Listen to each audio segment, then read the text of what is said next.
Good morning. My name is Lee, and I'm here at the Education 2.0 conference in Las Vegas. Would you kindly introduce yourself and tell us about who you are and the company that you're with?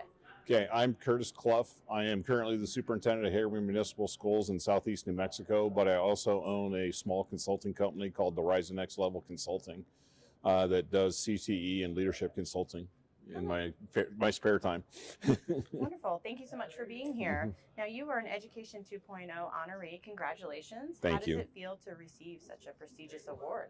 It's great to get recognized for the work you've done. When you've been in the field 34 years and the amount of time you put in, it's just great to be recognized from your peers and those that recognize the contribution you made to the field. And what is your award?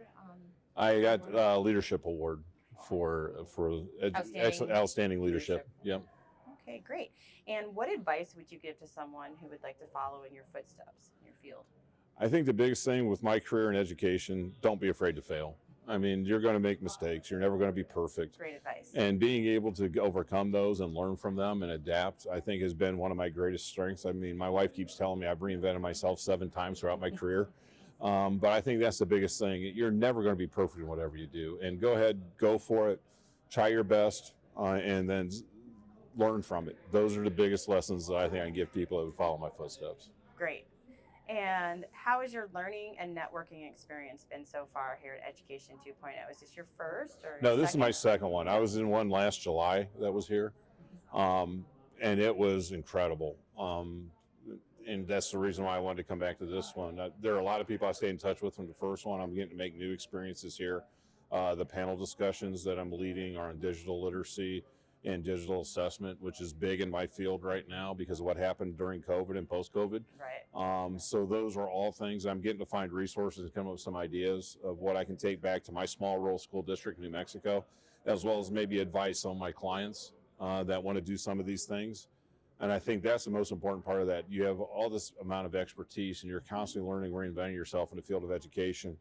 And I think that's the most important part, that you can reach out to people of like mindset here and be able to get straight answers, and they will help you, as opposed to many times when you're in local areas and you're competing for students and all that, they may not help you as much. Yeah. I'm fortunate enough in my district where I'm at now where we do have great collaborations, but being able to expand just beyond your area and access those resources is really key for a small district like mine. Right. And that's great that we're here and we're able to collaborate and learn how we've all had to learn how to adapt. Yes.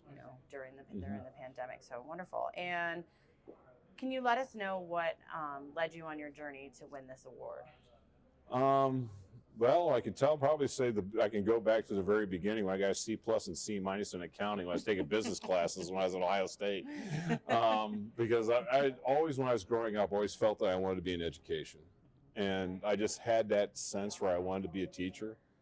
But I listened to my dad and went into a business major instead of doing what I really wanted to do. And I came home one Thanksgiving and told my mom and dad, I'm switching to education. And my dad told me, he says, no, you're not. I says, yes, I am. It's my life. And my mom stood up and says, Robert, it's his life. Let him live it. And so I haven't looked back since. I've been in the field 34 years now. 27 as an administrator, which is hard to believe that I've been an administrator that long. Seems like just yesterday when I started in this field. But I think the biggest thing that I've always had along the way is people encourage me to do more. And I think that's been the biggest thing. I can name people like Jim Celio, Dr. Lloyd Rutger, Bob Trapp, Greg Ludwig, Tom Jabot, all these guys that pushed me to do more. And some of those are peers, some of those were administrators I'd worked with. Yeah. Or they oversaw me and saw something more in me. And I think that's the important part that I take into my leadership style too, is I look at this, is I'm always trying to get back to the field because I'm at the end of the career. I've been full. I've got a lot of knowledge. I'm sharing. I got a young administrative staff where I'm at now, and I'm not going to be at my district for 10, 15, 20 years, like a lot of superintendents have been at that district. I'm looking 5 to 7. I'm trying to groom that next generation of leaders to give back. And it's constantly changing and evolving. Where I started 34 years ago in education and where we're at now, I would have never imagined.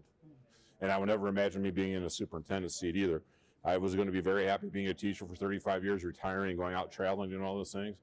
but people kept pushing me, and that's what I try to do with my staff, to see more in themselves than what they see in themselves. So that's great on a local level that you're working on that and transforming. How do you feel the industry is transforming on a global scale? I think globally, with the advent of technology, has been immense. I mean, we're using a program in our district where our kids are taking virtual field trips across the world, which they never had before then. No. The field They trip didn't have it when I did. was going to. I mean, I graduated in 1985. I'm 55 years old, and it's like,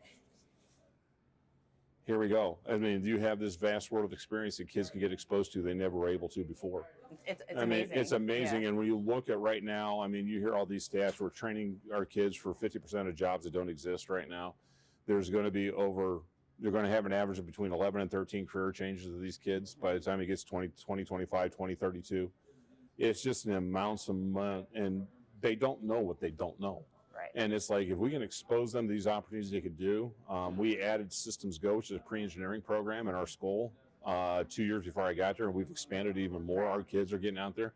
They had no idea what engineering was, so we had that class in our school. And on a global nature, they're doing field trips with NASA, either in Houston or Florida. Cape Canaveral, or even having contact with the Defense Department on the specs for rocketry that you can launch. So, I mean, we wouldn't be able to do that just 10 years ago.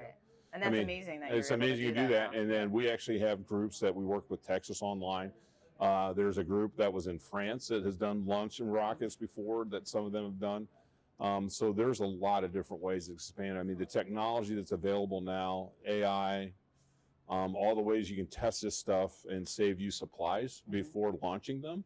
It's amazing what can be done in today's day and age with this global. And matter of fact, one of our classes just 3 weeks ago did a tour of the Great Barrier Reef. Oh, I mean, through one of the virtual field trips, they had it taped. We weren't able to attend it because obviously the time change and day change across the international date line. But we were able to watch it, and our kids were doing a marine biology for our 5th graders, and they were able to go see some of this stuff that was taped live when they went down in a submarine. It's just unbelievable. That's awesome. So glad that you're able to do that. Mm-hmm. Yep. So, alrighty, tell everyone where they can how they can collaborate with you and find you online. I have a Facebook page, Rise2NextLevel Consulting. You can message me through that. My email is r2nlconsult@gmail.com, and I'm also on Twitter at New Mexico at NMACTE man, because I'm also part of the state leadership for New Mexico ACTE. Oh. That's how people connect with me in the state. But you can get with me on Twitter, and I'm currently working on some other activities that you can do. But if you send me emails or go to my Facebook page, I'll connect with them. Okay. All right. Sounds great. Okay. Well, thank you so much for taking the time to speak with me today. Congratulations. I hope you enjoy the rest of the conference and enjoy Vegas. Thank you. Thank you. Mm-hmm.